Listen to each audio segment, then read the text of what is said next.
আর এই যে পোলাপাইনগুলো অতি উৎসাহী, এদের এই ধরনের বক্তব্য এবং উস্কানিমূলক কর্মকাণ্ডের ভিত্তিতে যদি হেফাজতের কর্মীরা অথবা চরমনাইয়ের কর্মীরা কালকে গিয়ে এদেরকে রামধোলাই দেয়, তখন আমাদের এই দেশের মিডিয়াগুলোর খুব চুলকানি দেখা দিবে, তাই না?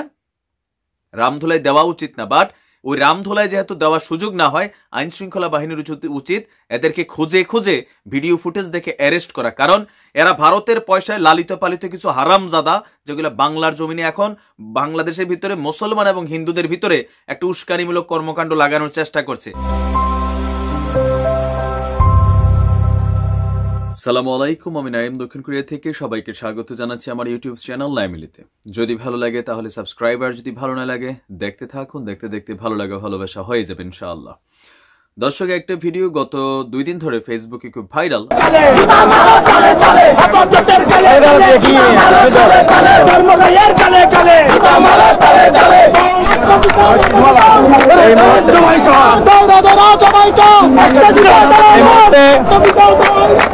এই মুহূর্তে আমরা চট্টগ্রাম নিউ মার্কেটে আজকে বাংলাদেশ হিন্দু বৌদ্ধ খ্রিস্টান ঐক্য পরিষদের সর্বাত্মক ডাকে আমরা যে একটি এখানে আন্দোলন সংগ্রামের ডাক দেওয়া হয়েছে, সেখানে সকল সংগঠন সেখানে একাত্মতা প্রকাশ করেছে। আপনারা যেই স্লোগানগুলো শুনেছেন আর যেই কথাগুলো শুনেছেন, সেইগুলো শুনে যে কোনো মানুষেরই গায়ের মধ্যে একটু শিহরিত হবারই কথা। বা এই ক্যারেক্টারগুলা কারা, কি হচ্ছে, হঠাৎ কেন হেফাজতের বিরুদ্ধে বা চরমনাইয়ের পীর সাহেবের বিরুদ্ধে এরা কারা যারা প্রকাশ্যে রাস্তায় এই ধরনের আন্দোলন করছেন?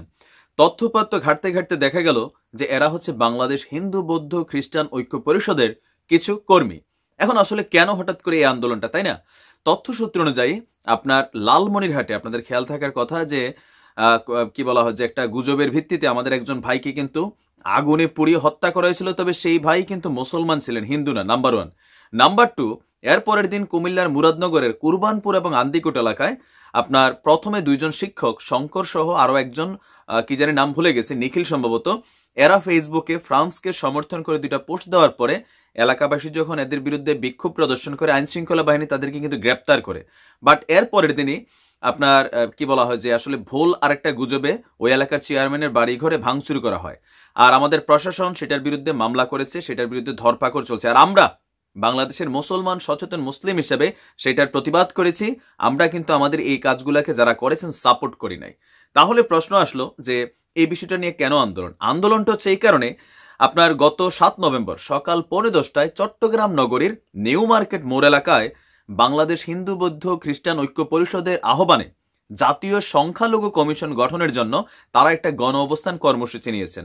আর সেই কর্মসূচির ভিতরে আপনার প্রধান যেই কি বলে আকর্ষণীয় ক্যারেক্টার ছিলেন, তিনি একজন অ্যাটর্নি জেনারেল। তাকে নিয়ে কথা বলতে অনেক সম্মান দিয়ে বলতে হয়, কারণ আমরা আইনের বাধ্যবাধকতা এবং উইথ ডিউ রেসপেক্ট বলতে চাই। হঠাৎ করে তিনি কেন আসলে এই কাজগুলাতে, তিনিও এখানে এসে কিছু বক্তব্য দিচ্ছেন যে কঠিন আন্দোলনের ডাক দিয়েছেন। তো তার মুখেও হালকা শুনে পুরো ভিডিও দেখে যাবেন, অনেক কিছু রাখছি।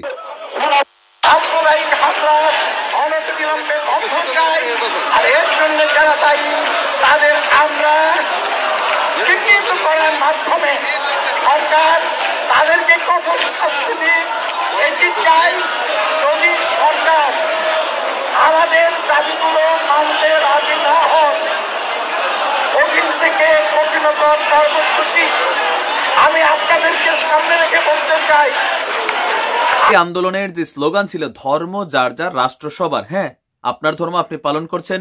আর এই আন্দোলনটার পরে 24 ঘন্টার কাছাকাছি সময়ের ভিতরে এই পোলাপাইনগুলো নিশ্চিন্তে ঘরে বসে থাকার মানে হচ্ছে বাংলাদেশ কতটা সহনশীল এবং অসাম্প্রদায়িক দেশ, যে আমাদের মুসলমানরা কতটুকু ধৈর্যশীল, এটারই প্রমাণ হচ্ছে যে এই ছেলেপেলেগুলা এখনো অ্যারেস্ট হয়নি এবং এরা বহাল তবিয়তে আছে।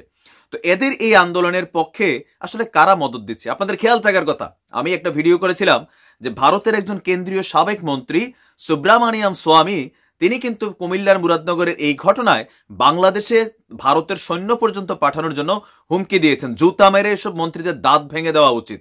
তবে দুর্ভাগ্যজনকভাবে সেই স্বামীর ঘোষণা দেওয়ার কয়েকদিন পরেই হঠাৎ করে আমাদের দেশের এই ধরনের যারা মানে বিভিন্ন পরিষদের সভাপতিরা আছেন, তারা তাদের বক্তব্য একরকম রাখছেন। ভালো কথা। আপনাদের কাছে যদি মনে হয় বাংলাদেশে হিন্দু ভাইরা নির্যাতিত হচ্ছে, আমাদেরই ভাই তারা, তাহলে আপনারা অবশ্যই আন্দোলন করবেন, প্লে কার্ড করবেন। কিন্তু আপনাদের এই আন্দোলনের ভিতরে যখন আপনাদেরই কিছু কুলাঙ্গার কর্মী যারা উস্কানিমূলক একটা বক্তব্য দিচ্ছে, আমাদের কয়েকটা মুসলমানদের যে প্রধান বড় বড় কয়েকটা দল আছে, হেফাজতে ইসলাম, চরমনায় পীর, তারা যেটাই করুক, বাট তারা মুসলমান। আপনারা যখন তাদেরকে জুতা দিয়ে মারেন, সেই জুতার একাংশের বাড়ি কিন্তু আমার গালেও লাগে, কারণ আমিও আজ এ মুসলিম। এই ছেলেগুলা কারা, এরা কাদের ইন্ধন পাচ্ছে? আপনাদের তথ্যসূত্রের জন্য আমি আরেকটু যোগ করছি, গতকালকে ব্রাহ্মণবাড়িয়া সীমান্তে আমাদের র্যাবের একটা টিম 3 জন ভারতীয় নাগরিক কিন্তু আটক করেছে। তারা বাংলাদেশে দীর্ঘদিন যাবৎ ব্যবসা করছে, তাদের কোনো কাগজপত্র নেই, খুব ঘন ঘন আসা যাওয়া করছে। এরা কারা, হঠাৎ করে আসলে কি হচ্ছে? এগুলা ভারতেরই একটা চাইল। আপনারা আন্দোলন করেন, আমাদের টেলিভিশন মিডিয়া কিন্তু এই ভিডিওটা দেখায় নাই কেউ, ফেসবুকে এটা ভাইরাল হচ্ছে। হ্যাঁ, টেলিভিশন মিডিয়া যে অংশটা দেখাচ্ছে রানা দাস গুপ্তের বক্তব্য সহ বাকিগুলো আন্দোলনের বিষয়, কিন্তু যেটা সত্য সেটাকে সামনে আনেন। এই ধরনের ঘটনাগুলা এখন দেশের ভিতরে একটা অস্থিতিশীল পরিবেশ তৈরির চেষ্টা চলছে। আমি আমার ভাইদের উদ্দেশ্যে বলবো, যারা হেফাজতের কর্মী আছেন বা চরমনের কর্মী আছেন, আপনাকে কিন্তু যথেষ্ট ধৈর্য ধারণ করতে হবে। খুবই পরিকল্পিতভাবে, আমি আবারও বলছি, দেখতে হয়তো মুসলমান দাঁড়িয়ে আছে, টুপিও আছে, পাঞ্জাবিও পরে, কিন্তু তে কিন্তু আসলে মুসলমান না। যখনই কোথাও যাবে একটা গুজব ছড়াইয়া কোনো হিন্দু ভাইয়ের নাম আসবে, বা অরিজিনালি কোনো হিন্দু ভাই যখন এই কাজ করবে বা ফেক আইডি থেকে আসবে, কাউকে ফাঁসানোর উদ্দেশ্য হোক, যেমনেই হোক, কবে জ্বালাই দো, পোড়াই দো, মাইরা ফেলো। সেই কারণে আমার প্রত্যেকটা ভিডিওতে আমি বলছি, যে কোনো জায়গায় হুট করে কোনো আন্দোলন দেখলে, কোনো অকারেন্স দেখলে আপনি নিজে সেখানে জড়িত হবেন না। 999 নাম্বারে কল করে আপনি কি ঘটনার তথ্যপাত্য শিওর হন। এখন টোটাল পরিকল্পনায় যেটা বোঝা যাচ্ছে, ভারতের সুব্রামণিয়াম স্বামী তার এই বক্তব্য দেওয়ার পরে যে বাংলাদেশে ভারতের সৈন্য পাঠাবে, এই দেশের ভিতরে কিছু হিন্দু ভাইরা আছে যারা থাকে তো বাংলাদেশে, একটা অল্প সংখ্যক শ্রেণী, এরা যখনই কোনো দেখা যায় যে বাংলাদেশের ভিতরে হিন্দু নিয়ে কোনো ঘটনা হয়, পলিটিক্যাল হোক অন্য হোক, এরা মনে করলেন যে ভারতের তাবেদারি চাটুকারিতা শুরু করে। পাকিস্তানপন্থীও একটা দল কিন্তু এই দেশেও আছে, যারা পাকিস্তানের কোনো ঘটনা হলে এখানে চাটুকারি তাবেদারি শুরু করে।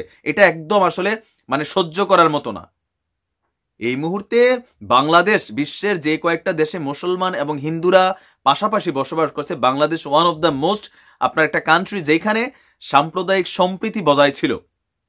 আজকে এই কয়েকজন হাতে গোনা গুটি কয়েক হিন্দুদের জন্য আমরা মুসলমান ভাইরা ধৈর্য ধরবো। আমরা আইন শৃঙ্খলা বাহিনীর প্রতি, সরকারের প্রতি আস্থা রাখতে চাই। সরকার নিশ্চয়ই এটার ব্যাপারে আদৌ পদক্ষেপ নেবেন। আর নয়তো দেখা যাবে যে অলরেডি হেফাজতের তারা হয়তো কোনো প্রোগ্রাম ডাক দিবে, তারপরে হয়তো দেখা যাবে এটা নিয়ে একটা রায়ট ক্রিয়েট হবে, কারণ এই দেশে মুসলমানরা সংখ্যাগরিষ্ঠ, হিন্দুরা সংখ্যা লঘু হোক, আমরা লঘু বলতে চাই না, লঘু টঘু বলার দরকার নাই, তারা আমাদের দেশেরই মানুষ। এই দেশের অর্জন, এই দেশের স্বাধীনতা, এই দেশকে নির্মাণে আমরা একসাথে কাজ করছি, 1000 বছরের ইতিহাস। কিন্তু এরা কারা, এদের উদ্দেশ্য কি? তারা ওইখানে এই প্রোগ্রাম আয়োজন করেছেন, তাদেরকে আর দায়ভার কিন্তু নিতে হবে। তারাও প্রশাসনের অনেক বড় পর্যায়ের লোক, আমাদের মতো নর্মাল মানুষ তাদের বিরুদ্ধে কথা কইলে মামলা হওয়ার সম্ভাবনা আছে। কিন্তু তার মানে কি, তারা যে প্রোগ্রামগুলোর আয়োজন করছে সেইখানে অন্য ধর্মের গুরুত্বপূর্ণ ব্যক্তি বা রাজনৈতিক জাতীয় নেতা হোক, যেই হোক, হিন্দু হোক মুসলমান হোক, এটাকে কন্ট্রোল করতে হবে, প্রটেস্ট করতে হবে। আর নয়তো হবে কি, যে আপনারা একটা উস্কানির দিকে যাচ্ছেন। আপনি তো যাবেন গা ভারত, কিন্তু এই দেশের হাজার হাজার হিন্দু মুসলমানদের মধ্যে দাঙ্গা লাগায়।